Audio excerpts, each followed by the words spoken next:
ladies and gentlemen, I would love to introduce to you my next guest. Do you hate paying taxes? Do you hate the government? Let me introduce you to Amy McNary. That's a good one. Yeah, thank you. Everyone hates the government and taxes, so We love the United States, but we hate the government. Yeah, that's going back to that's a 1776. solid statement. So. Yeah, that's a great way to intro me because honestly, I love to help people who are struggling when it comes to those IRS tax payments. Like if they don't know, and I can spot that for them and let them. It's not a fun conversation usually, but I think people would much rather know and tackle it and get ahead of things. So yeah, good way to start this. And for those of you, Amy is one of my great friends here in Wichita. We met how long ago? 20 I thought you were trying to say 20 years ago. No, not 20 years ago. And that's inaccurate. Yeah, we were born 20 years ago. Yeah. Both of us. Oh, yeah. We were infants. Yeah, for sure. When did we meet? 19? 18? Yeah, 19, Gotcha. I think. Yes. Yep. So we met in 2019 because I needed a bookkeeper, and Rhonda Wilson was the one who introduced us over at Ameritrust love Bank her. back in the day. But you're a bookkeeper, a wife, a mother, a fantastic human being, I do and all the a savant things. in everything that you do. But I know you. Could you tell the people who aren't here? Yeah. So I own Bookkeepers for Landscapers, and as Steven said, we met in 2019 when he needed our services and desperately. And so, we work primarily in the lawn care and landscaping industry to help those who need bookkeeping services, which I think is probably one of the first things that you should really delegate and get off your plate and get a hold of your numbers and understand what's going on with your financials. And as we introed with, knowing better about what you owe for taxes and not letting payroll taxes get to you or all those fun things, sales tax. That's what we help with, and we love it. I really love what I do. I work remotely. My whole team is remote. We're kind of scattered across the U.S., which makes it really cool. All my clients are primarily across the U.S. I mean, I have local clients, but for the most part, everyone's kind of everywhere, which makes it really fun. It's funny. Anytime we're actually talking, we're like catching up on the weather. That's like the one thing we can It's the always icebreaker. be It's the common denominator. Yeah, like what's the weather like for you? And so that's always cool. That's a little bit about me and what I do. And thank you. Well, before we delve into that, one, I'm 99.9% sure I heard a baby. It wasn't mine. Yeah, but two is before we launch into what you do now, can you tell us a little bit about yourself? Where were you born? Where were you raised? Yeah. Who is Amy McNary? Who is Amy McNary? Well, I'm from Hutchinson, Kansas. Good old Hutch. Good old Hutch. Not many can say that. It's one of those, it's like, it's your hometown, right? Like, you're allowed to talk poorly about it, but others aren't. Right, yeah. Home of the Kansas State Fair. The great Kansas State Fair. We actually have all kinds of cool things, like the Kansas Salt Mines, the Kansas Cosmos Fair there. We're taking Samuel there for his birthday. You should. It's on, there's like, I think I told you about the little summer app. You got to get that. I did, yep. Yeah, that's so cool. It's a great little destination if you're nearby to go and visit. What's the cool attraction there? Like the Apollo 13? Yeah, they have that. They have some of the rovers that were supposed to go to the moon. Yeah. They have artifacts from the Russian space station and a bunch of really neat. It's like overflow for the one of the big museums up in Washington, D.C. Yeah, it's a very cool attraction. And I'm a Salt Hawk. That's our high school mascot claim to fame there. I didn't know birds that were salty could fly, but...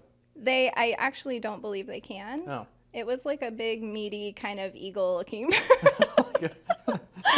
I never saw it in flight. It's an eagle chicken. Yeah, pretty much.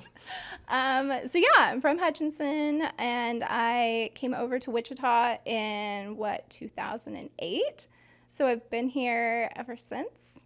And I've really loved living here. It's been really great. Actually, I can't say I live in Wichita any longer. I actually live in Benton, just outside of Wichita, which it's probably like a 20-minute drive outside of Wichita. And so I actually have to use the phrase, like, I'm going into town. Yep. which sounds so, like, I can't believe I'm saying that, but that's a daily phrase. Like, I got to go into town. Yep, got to go make the run. Got to make the Wichita run.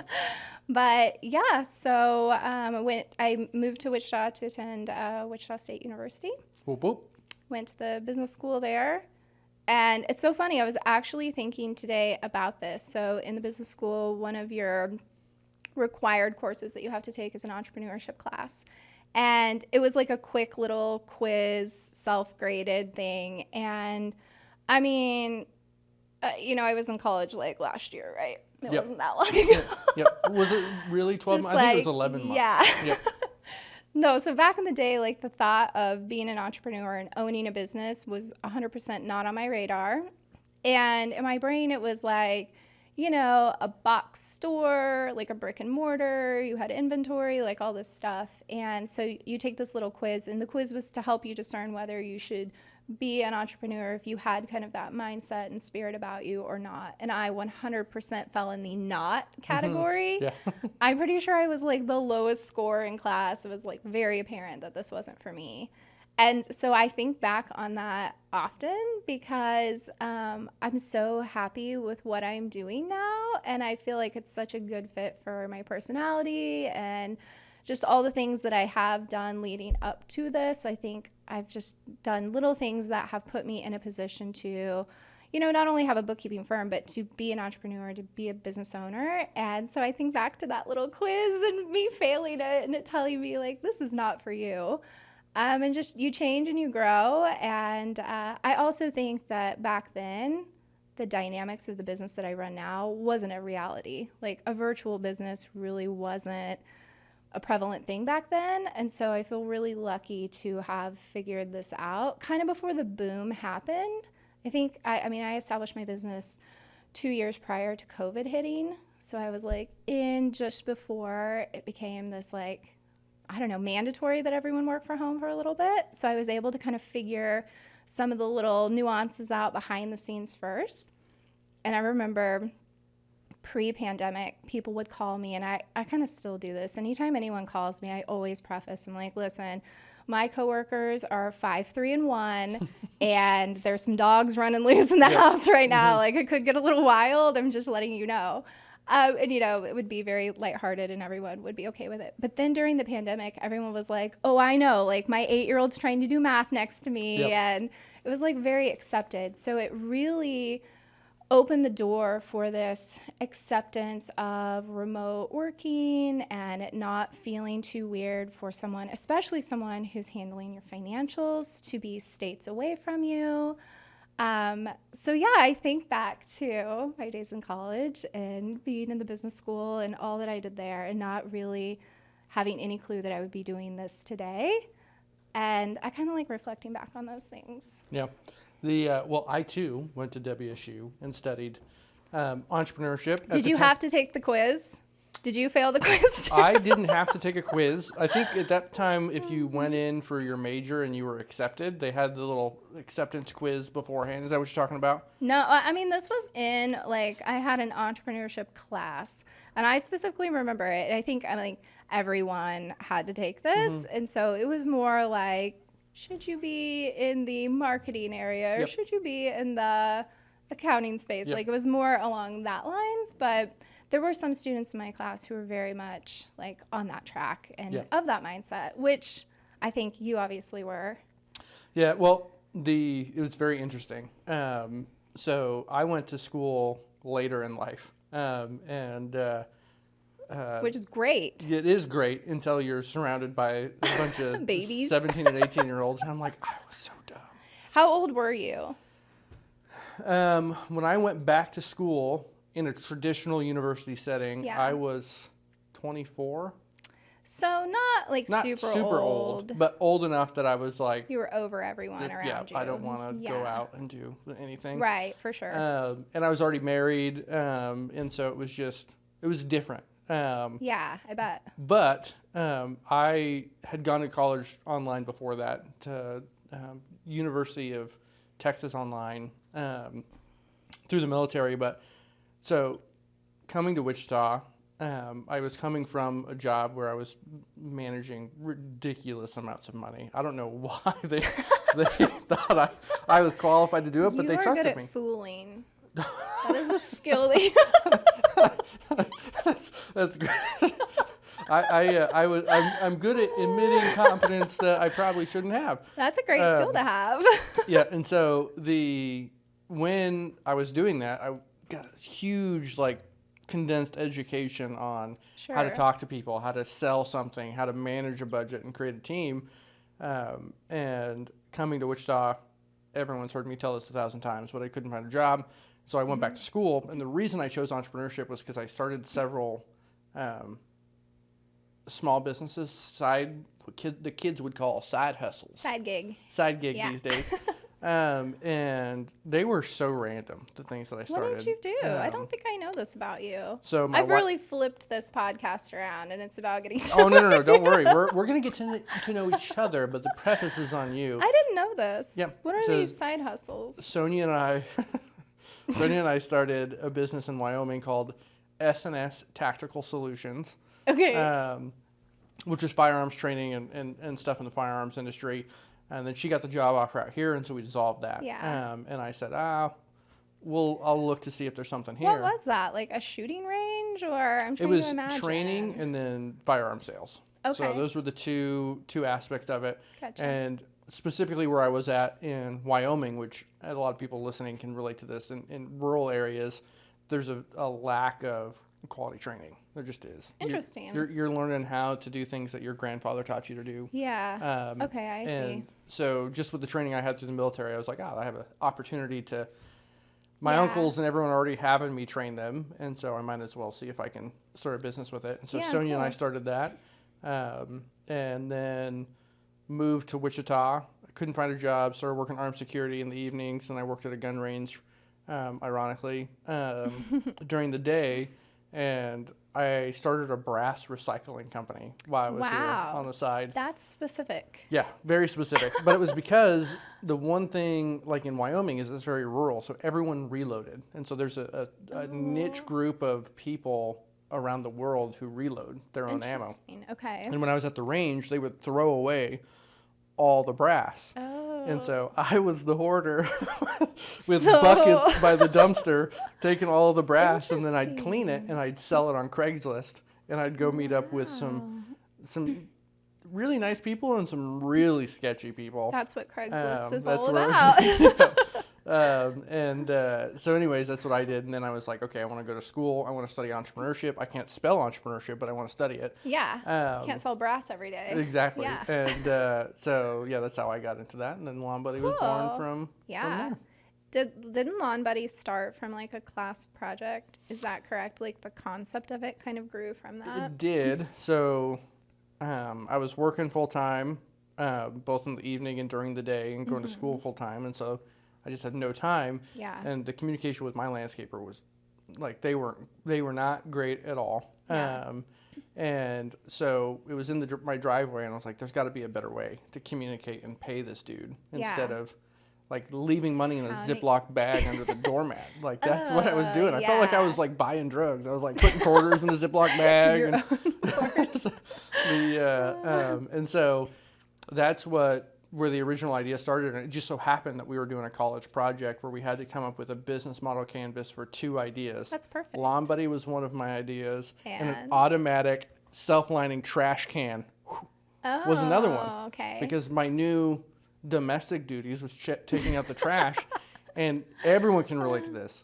Taking out the trash is easy, but for some reason, coming back in and putting a trash bag back in it, everyone hates it. Nobody wants to do it. I just wrangled with mine earlier today. See? So I feel you. Yep. And so my idea was like when you pull the old one, a new bag came up, and thank God, Lawn Buddy won. Yeah, that could have got dicey. It could have. It could have. But enough about me, Amy McNary. We want to learn about you. No, but that was great. I didn't know that. That's true. Yeah, I didn't know that. That's that's your little knowledge. I learn a little bit more and more about you every time we hang. Hey, that's what we're here to do. Amy. We learn and grow as people. That's right. So now you're going to school. And did you graduate with an accounting degree or a business degree or great question. Entrepreneurship degree? So, no, I graduated with a business degree. But the intention originally was accounting. That's what I was all in. So in high school, I took accounting courses. I loved my accounting classes. My accounting teacher was Janie Patterson. Shout out. I loved her so much. She was so great. And in fact, the nerd in me loved the accounting classes so much that my senior year, you got to choose an elective of being like a teacher's assistant or a teacher's aide. And I chose her to be the aide for her class so I could like grade the accounting projects. Yep. She was such a great teacher. So I was all in and started college, started down that track with accounting, and all was going well until my sophomore year. I had a scholarship going into my junior year when I transferred to Wichita State. And it required 50 hours of internship in your field of study. And so I've always been a rather hard worker, my friend. And so when I was in school, I was always working like near full-time hours. And so to squeeze in a 50-hour internship on top of that was impossible. So I really wanted to do it during Christmas break because then I wouldn't be in school and I could take those school hours and do my internship. Well, it just so happens that Christmas break lands for an accounting firm, end of month, end of year, beginning of tax season, beginning of like W-2 and 1099 season, like the craziest time of year. But for me, that's what I needed. And so, because I still had to work. And so in order to fulfill the scholarship, I had to do this. So I went to the school and I was like, listen, the firm that you have this relationship with is not going to work within my schedule. And they're like, well, you're going to have to figure it out. So they meant like figure it out with your job. And I took that to mean, oh, well, I'm going to go find another accounting firm that could just partner with the school that will accept me during the time that's going to work for me. So I started calling around and I found this firm that was like, wait a minute, you want to come help us for 50 hours for free? And I was like, yeah, and I'm sure the college would be cool with this. So I went back to one of the deans that I was working with and she was not happy with me. She was like, this is unacceptable. Like, it was a whole blow up thing. She was very angry with me. I actually knew her because at the time I worked at a hair salon. I was a receptionist, which was actually a brilliant job for me to have because it was kind of a hoity-toity salon. Did you have to do a hair flip when people Every came in? time. No, but like a lot of the influential people in town would come into the salon, and so I would get to know them. So I did know some of the deans of the college and business owners around town. So we kind of knew each other, and she was still a little irate with me. So she calls this firm up, and I think like expecting to like exchange words. And what ended up happening was they were like so excited about this idea and opportunity that they were like, can we please join this program too? We'll do whatever credentialing we need to do. So like I think to this day, this firm is still partnered with the college. Look what you did, Amy McNary. Yeah. You did it. So sometimes you kind of have to like kick down the door that you want to go down Yep. and make your own path. So thankfully that worked out. But at the same time, unfortunately, that worked out because this was like a teeny tiny little firm. And so I'm in Hutchinson at the time. And it was funny because one of their biggest accounts was a restaurant that had a couple locations in Hutchinson and then one location in Wichita. And they thought that this was like the big time. I mean, anytime the phone rang from this client, they were like, quiet, quiet. And like, it was such a big deal. And I caught on really quickly that this was not for me because it was like, the firm was so antiquated. And I mean, I get it. They didn't have a lot for me to do because it was like the worst time of year ever for me to just show up unannounced. And so I remember sitting next to someone, watching them data entry info for W-2s. And it was just like, okay, next, which I mean, sometimes is part of what we do, but oh man, that was like a terrible glimpse into like what my future could be. And the cherry on top, and this is like, 2008, I believe.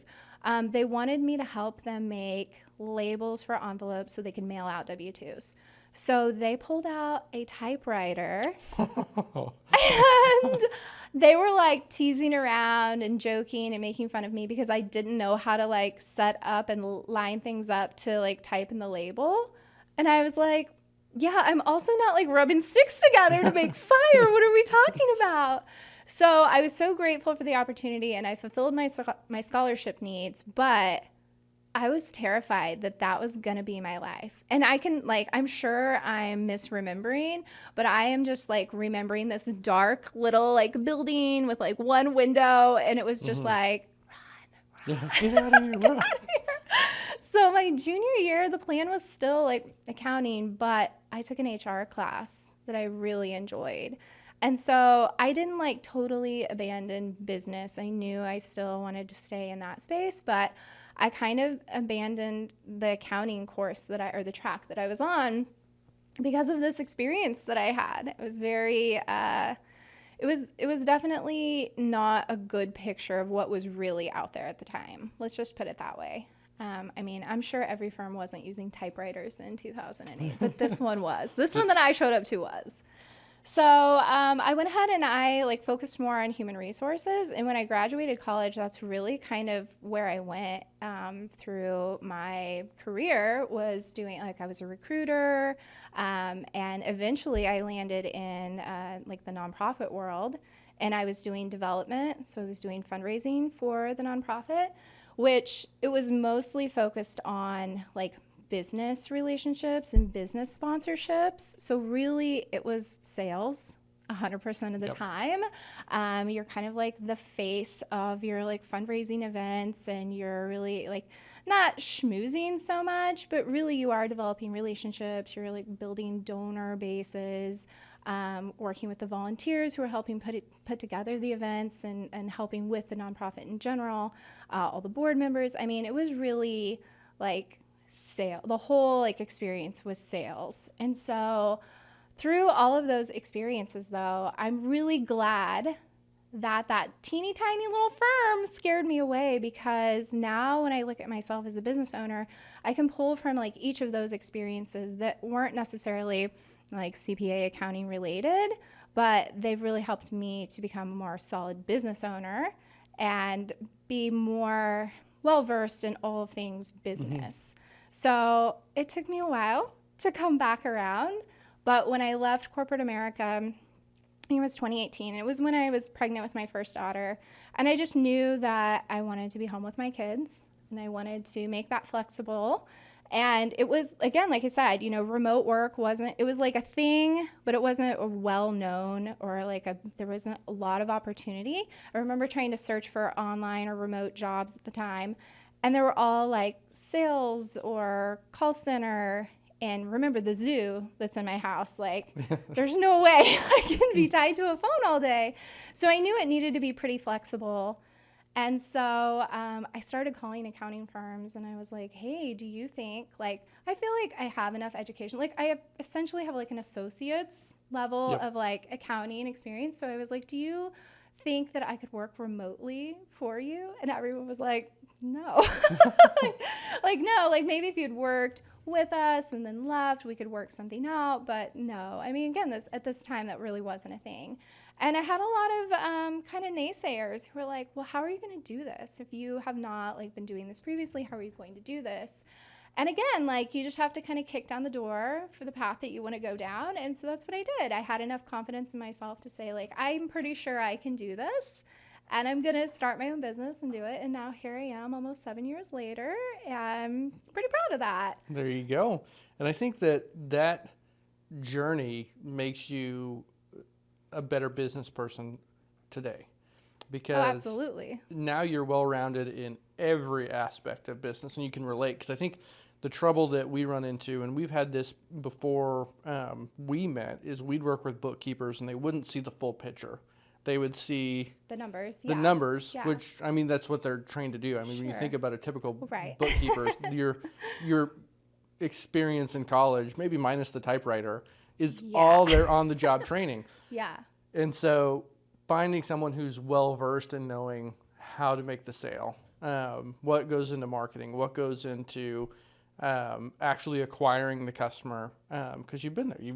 You've been well-versed in those areas, makes you way more qualified than any bookkeeper out there. Even as an entrepreneur, it makes you way more qualified than anyone else out there. Saying these things. Well, even this last month, so I've been hiring because we're growing and my team's kind of getting close to their capacity and I don't want to overwhelm us. And so I really feel this shift happening in the business where we really are growing. And so I don't want to get to a point where we're drowning. So we're trying to be proactive. And so I just went through the whole hiring process. So that's like another piece that is like nothing related to bookkeeping, but I'm so glad that I have some knowledge and experience from that side of things to know for interviewing or,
really lonely when you're the business owner and you know that this is the information related to your financials, but you don't really have anyone to talk to about that.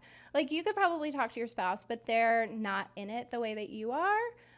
You certainly can't go talk to your team or your guys because that's a big no-no. I mean, maybe you do that, but so yeah, I think that world can be really lonely. So having someone to kind of vent or celebrate with is really cool to have that. And I experience that a lot. So yes, I enjoy that. I personally can attest to that. Uh-huh. Before we go further, have I told you about SkillBridge?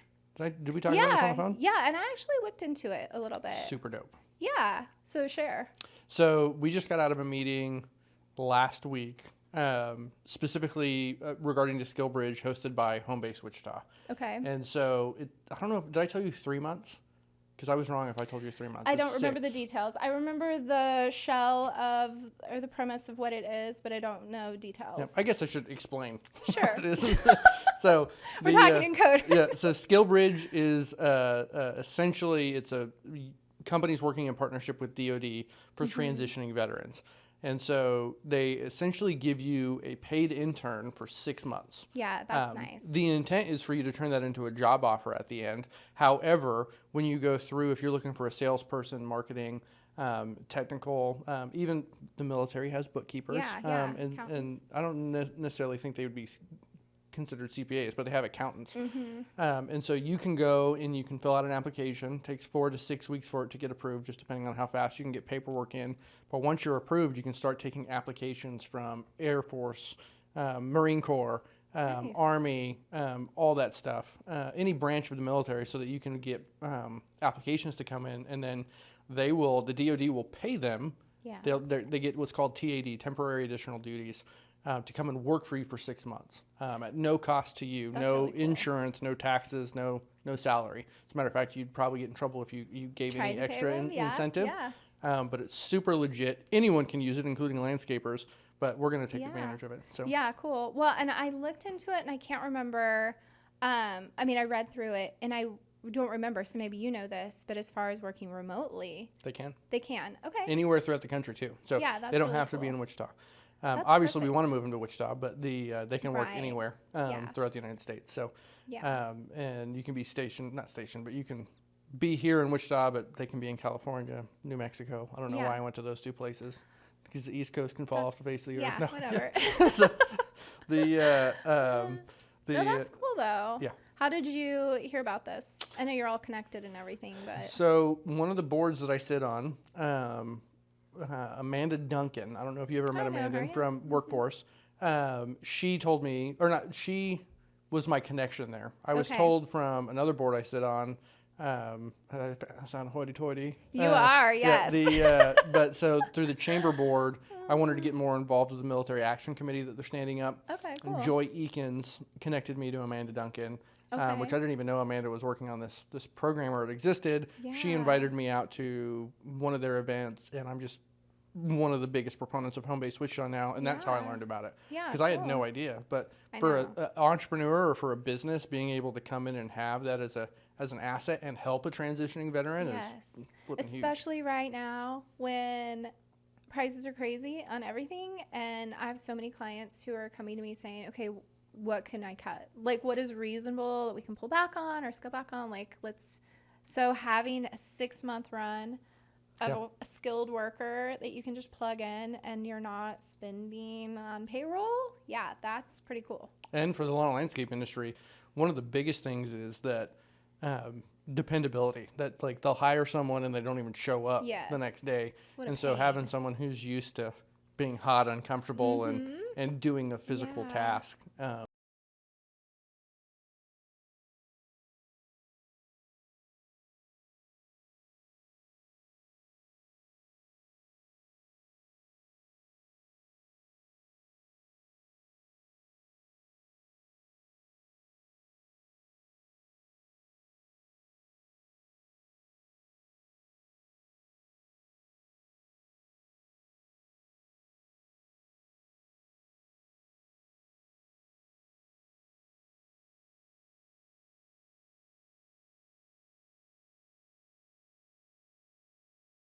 Members, both if they're active duty or reserve, and then firefighters galore. Like I could do an entire lawn buddy firefighter calendar. Really? It's like, Is that because of their schedule is pretty yep, their part-time? schedule. I mean, it really is kind of part-time when you think about days on, days off. Yeah. Yep. So as far as the percentage goes, I'm not sure. Sure. I'll get Yeah. it to you and I'll send it to you. Yeah, in an I email. need to know the Yep. number. The specific number. I did know though. No, I just figured it was probably high, but Yep. maybe not. I don't know. I don't know. I'd have to do a little bit more digging. I did pull a stat through the help of one of my great friends at Lawn and Landscape Magazine because I was interested in trying to find the split between Android and iOS users. Which one do you think is Oh. bigger in the lawn and landscape industry? Oh, interesting. I mean, I want to guess iOS, but now I feel like this is a trick question because you're a tricky guy. I'm guessing Android. It is Android. It blew me Yeah. away because the majority of Yeah. our customers have iPhones. Yeah. That's where we get the majority of our new customers from. But Android, for business owners, I should say. Yeah, And this is a stat they interesting. pulled off of so who's going to their site, who's consuming the data, which you could deduce that they're a business owner. Sure. But Android, through the roof. That's so interesting. Wonder what that is. Communists. Yeah, gotta be. So- There you have it. Hot take. Everyone with an Android supports Russia. No, I don't we love you, know. kind of. I'm trying to think. I think way back in the day, I had an Android. And then once I went iPhone, I've just never turned back. Yep. But Maybe now we're I'm the like, communists. I think we are. That's what I Yes. thought you meant because, I mean, everything I have is so connected. Yep. Same. And I remember when I first started my business, I had a lot of people give me flack that I didn't have like a PC. And I was like, what? I don't know. I don't think it's as big of a deal today. I don't know, 7 years later. Yeah. So, I don't know. Does that matter? so from a technology standpoint for us Yeah. developing software, Yeah. it matters a little bit. But as far as the end user, I think it's just user preference. Preference. Like What do whatever you works prefer? for you. We do everything on iOS, Yeah. like everything. Yeah. But I wasn't always that way. So Yeah. my dad was a big Toshiba fan. Oh, of course. And so that's what I was just conditioned to. And even in the military, I bought a big old massive Toshiba. Yeah. It survived Afghanistan and back, and that's what I started Lawn Buddy on, was this massive Toshiba. Isn't that so funny? And the first thing Phil did, Phil is my business partner who came in. Phil was probably like, okay. Yeah, he said, first thing, buy a new computer. And so he took me to Best Buy, and we bought my first ever Apple computer, MacBook Pro. And ever since then I've understood, because it's really easy to develop for both iOS and Android on a iOS. Oh, really? But it's not super difficult, but it is difficult to do the around. reverse. So if you have a PC trying to build software for iOS, and same thing for apps, and languages progress, you have multi-platform languages, like we experimented with Flutter, and then we use Python and stuff to that extent, which makes probably... I don't know what that means. Yeah, but one's a snake and one's like a butterfly. Okay. So but they're That's so interesting. I mean, I totally believe that, though, because I mean, back in the day, it was like you couldn't have like PC things couldn't translate over to Macs. Like there were two different things, and so I think that's why I was getting flack. Yep. And it was like, no, we've progressed since then. It's pretty much across board. Like everything can be shared, and the cloud, like really, I think that kind of makes everything go around now. Yeah, and you're probably like, you don't know what you're talking about. No. And this is very true. You are very accurate. No, I'm not thinking that. Like, yes, you should probably open a book. So you're 100% right. But I think the reason why they were probably giving you flack was QuickBooks Desktop. That's probably so true, because this was a desktop user, and this was the only client and business owner that I used desktop for, and he was so great, but oh man, it's a totally different software, and I unfortunately feel like they're really trying to phase it out. Yeah, well, they are. They're not even shy about it. You can go to their website, and it's I know they're stopping support. Yeah, for sometime this year. I can't remember. Editions. Yep. Yeah. Which is really unfortunate, because I totally get why some businesses like it. It's so expensive to go online because of the subscription price if you have multiple entities. Yep. What a joke. I mean, and then just some of the functionality does make sense for certain industries. Thankfully, we are online. That is what allows me to work remotely with everyone. So, I mean, it would be nearly impossible. I mean, we made it work with my one client who was desktop, but they had like their own server farm, and they like they got me connected, but otherwise no. So yeah, the online is it's not perfect, but Certainly QuickBooks not. Online it's a big step forward. And so specifically, I mean, we work with QuickBooks Online specifically on the accounting side, but it just makes it so much easier. But to go actually, how did you get into Going back to you. Going back to Amy McNary. All right. So how did you? So you started your own business.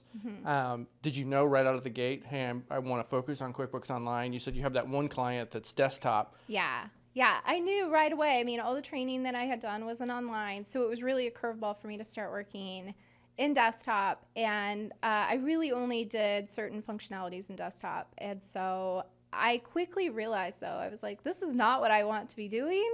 I really don't like this. And so as I was growing, I was picking up new clients, and everyone was using online. And so I eventually told that business owner. And I think I was pregnant with my second. And it was a great transition out. I know when this was, because the infamous visit at the Lawn Buddy headquarters. Oh, would you like to share? To share that moment? That's between us. But yes, so you're pregnant with your second. There was an incident where maybe I was a little sick in my driveway, and then I got it together, and I met Steven afterwards, and we had a meeting, and I shared with him that I was so committed to our meeting. Yep, that you drove all the way down. Power through morning sickness. Yep. That's how that should be your business slogan. It really should be. No, it shouldn't be. No, but I just knew that working virtually, like, it was just going to make sense to work with QuickBooks Online. And I know there's a lot of other accounting softwares out there that I've peeked at, but to me, it's like pick what you know and stick with it, and then, become an expert in that industry. Which I will say, I'm sure everyone who's using QuickBooks Online right now has been a bit frustrated because there's been so many changes lately. I don't know if you have had any of those frustrations. I'm sure you have.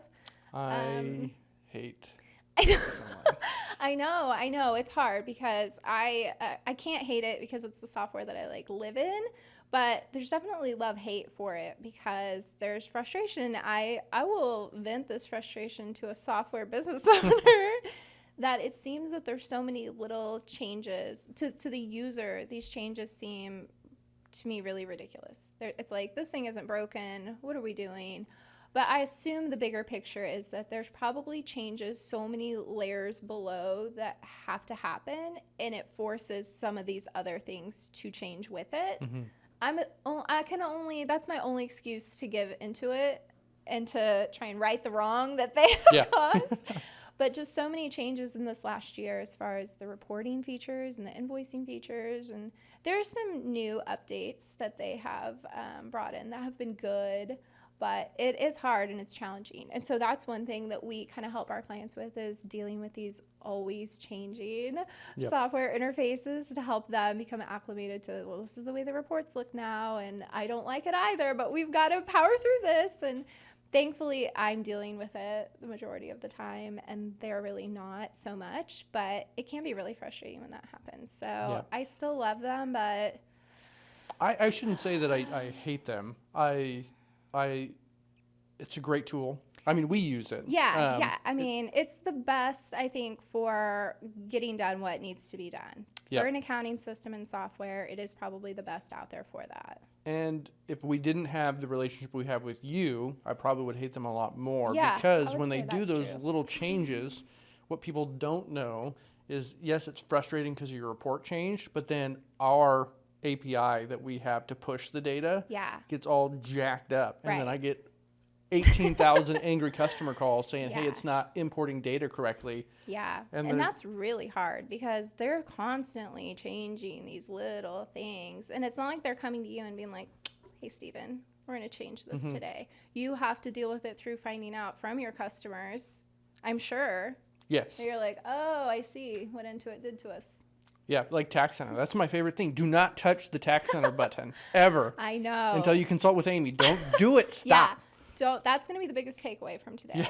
I'm looking right at you. Don't set up the sales tax center. Just don't do it. Don't do it. Don't touch it. It just causes a lot of issues, and those issues are problematic for me. Yes. Yeah. And you. So, that's unfortunate that they have this whole tax center in there, and it's still, I mean, I get tons of complaints from people that they're trying to meticulously follow what their area sales tax, because some people, they've got not only like their city, but their county, and it gets really convoluted. And then when it sinks into QuickBooks, it gets even wackier. And I know that's a tricky one to deal with. But luckily, we have you, who has LawnBuddy clients that also use LawnBuddy and QuickBooks, and you can say, hey guys, this is jacked up. Can you fix this so I'm not spending 3 hours? This is jacked up. Fix yourself, Steven. No, I know, but that is a perk, though. Like when you have somebody who's in your books, because that's one of the reasons why I really chose this industry to go all in on, is because I know that you guys are so busy. You have so many other things that you're doing. You're out in the field a lot of the time. You're not just sitting at a desk. And so then, at some point, the accounting work has to be done. And if you let it go all year long, then you get to the point where it has to be done at the worst time possible, which is tax season. So that's a nightmare. So at some point, it has to be touched. And, why not just delegate that and get rid of it and have somebody else come in who knows what they're doing, who can take it off your plate so that you're not worrying about it, so you can go and run your business. And so, that's where we're in there. We're seeing these little issues. And we work with all kinds of softwares and payroll systems. And every software has their little quirks and nuances. But I think that's the great thing about working with us, is that we know what these quirks and nuances are. And we usually have like our little quick fixes or our solutions to how we can get around it. And we're working with a whole network of CPAs, accountants, bookkeepers who are facing these same issues. And so we can all kind of collaborate together and, get advice or figure out together, how's the best way to get around this until maybe there is a solution or a fix or, the next change occurs. So it really is always problem solving on our end to make sure that at the end of the day, everything reconciles and works out, and softwares talk to each other, and sometimes softwares don't talk to each other. And then, business owners are still using the software, and it's so important that you still have QuickBooks. I hear that question a lot. They're like, well, I have this software, but do I even need QuickBooks? And it's like, yes, you do. Even if they don't talk to each other, I can help integrate the information without it being connected. So that's another great reason why having a bookkeeper and someone who knows how to pull the right information in and then how to disperse it within the accounting software so that it all makes sense is a great reason to have a bookkeeper. Yeah, we get that a lot of people saying, well, do I even need QuickBooks anymore? And we give the same answer of, well, yes, you need something, because we, as a business management tool, we are not an accounting tool. Sure. We're not. Yeah. Well, and that's totally fine, because you have so many functionalities that help landscapers and lawn care business owners run their business, but your software is not an accounting software, and that's okay. I think that it's good to have separation on those things, because we use the software as a checks and balance. We want to make sure that whatever, and just like we would with your bank statement or credit card statements, like whatever is happening over there needs to also be reflected in the book so that the entire picture is there. So I don't think that your software needs to have a balance sheet, but I think every business needs to have a balance sheet. Yes. I think that's so important. Yes. And I just think that it's a matter of you don't know what you don't know. And so when I hear people ask me that question, I just know that they don't know enough about why they should. And then that's where we educate and we inform them on why it's important to have that. Yeah. And it makes you're able then to grow rapidly when you can understand what is going on in your business. So I know you've been killing it on social media lately, but yes, I think you did a post the other day about hey, the easiest thing you can deduct on your taxes is your gas and your mileage. Yes. And those little things, when in the moment, it's kind of like the short-term pleasure versus long-term gain is in the moment, you're like, I don't need a receipt. I'm just gonna go. I don't need to log it. But then when it comes tax time, you could have gained so much money back in your account by deducting that. Yes. And so there's those little things that you can do. And I know you said, is that the number one thing that you think is the easiest thing that landscapers can do? So easy, yes. Yeah, and then, the whole post was not only track it, but make sure you're tracking it appropriately and make sure that you have a system for how it's getting tracked, because it's oftentimes not just the business owner, right? Now he has a crew. And so the crew is out and about, and are they tracking it? And so follow up with them and make a plan for that. Check in after a week and see, is everyone tracking it appropriately? And then check in after 2 weeks, and then check in after a month. And, eventually it's just going to become second nature to them. But in the beginning, and I think that can be said about a lot of things when you implement something new in a business, is that as the leader of the business, it really is on you to make sure that you implement a process or a system that it is something that you're checking in on and making sure that people are following to it, and it's something new, and so maybe we have to revisit it and train on it. But yeah, what an easy way to catch that deduction and save a little money at the end of the year. So yeah, and does Lawn Buddy have mileage tracking? Maybe. No. So yes and no. So one of the things that we do is we do route optimization. And so through that, it tells you the total mileage and total time.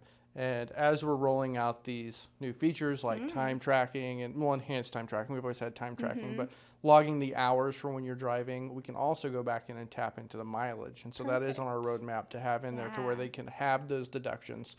The other thing is just educating users on deductions that are available. So for instance, if let's say you have a new client that starts using Lawn Buddy, depending on what state they're in, there's federal and state tax credits for research and development. And so if you're implementing a new software, a lot of times that falls into the R&D bucket, and you can write a good chunk of that off. Yeah. There's deductions for employee training. So same thing when you're training your employees on how to use the software, you can do it. And just so many little pockets of money that you're otherwise just paying the government, because at the end of the day, Amy, taxation is theft. I know. Well, that's how we kicked this all off. I know. I know. And that, like I said before, that is really hard. A lot of times I will start talking to a potential client. You know, I always ask for access to their books just to see what's going on. And so many times I'll log in and see this huge number sitting on the books as like a tax liability. And it's like, what's going on here? And so many times it's related to like payroll liability. I see that a lot where they assume that their payroll service is remitting the payroll tax on their behalf, and it's not. Yep. Oh, it just, man, I truly hate that for them, because it's such a mess, because that number just grows and grows and grows, and they have no idea. And that, I mean, and there's penalties and fees. And yes. So taxes suck. Yep. Right? Like taxes suck, but we got to pay them, and we got to be on top of it. And so, yeah, there's just so many little things that honestly, I think a lot of business owners, they just don't have time to like dig into all of that, or to know what they need to be doing to capture these deductions, or to track them, or what's what. And so to me, it's like, okay, do you take the time to educate yourself on all of those little things, or do you like hand it off to a professional? So one of my really good mentors, his name is Bob Jones. He was on last season. He did a huge presentation for a group of entrepreneurs that I'm in called Pipeline Entrepreneurs. But his segment was essentially saying that the average consumers in the United States, they buy pain pills, not supplements. And so it's always going into saying, like, if you have a service, you're going to scale faster if you're curing a pain. But I always like to flip it a little bit and say, it's great to be both. It's great to be a pain pill and a supplement. And so that's where I view your services, our services, is that pain pill is tax time's coming up and you're panicking because you don't know what to do. Right. But the supplement is doing it way before tax time, because that's the worst time to start looking for a bookkeeper, because then you're going to charge them a lot of money because it's a bunch of cleanup. Yeah, and honestly, I think the reality of it nowadays is that it's just going to you're going to have to file an extension. You're just going to have to wait. And then are there penalties? Like, is that building? So, yeah, I think especially like CPA firms are so busy now. The tax code has grown so much over the years, and it's just wild. So yeah, tax season is really the worst time ever to make the decision that you need help. And it's funny because I feel like one of our busiest times is actually right now in the summer. It's like once tax season's over, I think everyone's had to file an extension. And then they realize, like, oh, yeah, I got to take care of that. Yeah, there's that thing that's still lingering. Yeah, because then there still is a deadline. It's just a few more months pushed down the road. It's just in October. So we get really busy now, like helping people get caught up or clean up if they haven't maintained things for a while. And then the great piece is that, you know, we go through all of that, and it's not so bad because it doesn't feel like the same pressure as like the April 15th deadline. So it feels a little easier. But then as the next tax deadline rolls around, they're like totally caught up, and the process is so much smoother. And then they're like, oh, you're a pain pill and a supplement. Nice. Yeah. So it's fun to see that process take place where we take them from like this crisis state. I mean, I just spoke with someone who told me that they haven't filed taxes since 2021. I know, but it happens a lot. And I think what really happens is they'll get into these issues where they owe taxes, and then they get scared and they just kind of try and hide. And they're like, well, nobody's contacted me, so I'm okay. But that's not the way to handle it, for sure. And I think they then realize, like, no, I gotta face this, and I gotta deal with it, and I need to work. I can't just do it on my own and try and figure it out. I think a lot of people get into that. They get into trouble that way, where they say, okay, I don't want to pay for this, and so I'm just going to figure it out on my own, or I'm going to get my sister to help me out, or, you know, somebody is just going to kind of do it on the side for me. And then the ball gets dropped, and then it really can turn into this huge disaster. So I recently had a business owner, he's actually from another country, and he moved here recently. I know. I really think his accent is what drew me. Which accent is it? He's from South Africa. Ooh. I know. It was so cool. And so he told me, he's like, it was really funny. He was like, listen, I'm doing everything by the book because I'm not getting deported. Yep. Yeah. But I was like, great. Like, he is so new into his business, and he was like, I know this is going to be pretty expensive, but like, I want to do it right from the get-go because I don't want to get into trouble. I don't want to owe taxes. And so I think, like, what a great mindset to know, like, okay, yeah, I got to do this, but it will save you so much pain and money in the long run if you do work with a bookkeeper. And I think even beyond taxes, just having, like I said, that person that knows your financials and you can have those discussions with them. You know, I'm not a CFO, but I can still talk to people and help them come up with ideas. And really, it's a conversation that they know their business and they know their market and they know what needs to be done. But sometimes just having someone to bounce ideas off of or talk numbers helps them think more clearly and feel more confident in making those decisions. Yeah. And I think that's one of the things that I love so much about us working together is typically we'd have people come and say, what do you think we should do with QuickBooks or anything? And I'm just like, talk to Amy McNary. Right. And so with that, before I get to my favorite question, as we round out the podcast, how can people get a hold of you? Yeah. Well, so they can visit the website, which is just www.bookkeepersforlandscapers.com. You can find us on Instagram. As Stephen mentioned, we got fun things going on over They do. there. It's good. Yeah, we're on Facebook. We're on Instagram. There was a minute where I finally did try out TikTok, and it's not for me. Did you do a TikTok dance? Never, no. It turns out I'm not 17, and TikTok's not my jam. Oh, no, I couldn't do it. I don't think I was using TikTok the right way, which is fine. I wasn't committing the time to it, but I have a TikTok account out there, but it's not doing much right now, so don't follow that account. But yeah, so social media and the website. The website's really the way to get a hold of me. If you want, you can schedule. I do free consultations. I do an hour free consultation where we chat. Kind of get to, I want to get to know you as a person first and understand your business, what you do, what services you offer, what your pain points are, like what can we do to help you, what are the struggles that you're having. And then we talk some accounting jargon, gives me an idea of what's going on in your books. And then from there, what I do is I ask for access to your books so I can kind of evaluate like what's going on and make a game plan from there on how to help. That's super dope. So as we're ending this, I'm scared. Here's my question. You've done these multiple times, so you should know you don't know what to expect. I don't know what to expect. Amy, could you give us your best mom joke as we end? Mom joke? Mm-hmm. Oh, man. Because I found that moms are just as funny as dads. That's not the case here. Well, if you don't have one, I have one. I'm always prepared. I know you sure do. Well, I got to think. That's what's so hard with you is you ask these great questions and I'm just not prepared. So I don't have a mom joke ready to go. But I will share a mom story. Let's hit it. So dinner time is so challenging, right? Like the kids are trying to hop out of their seats. We're constantly wrangling them. Someone has to go use the potty in the middle of dinner. We're like, okay, go, get back here. Like dinner is chaos, right?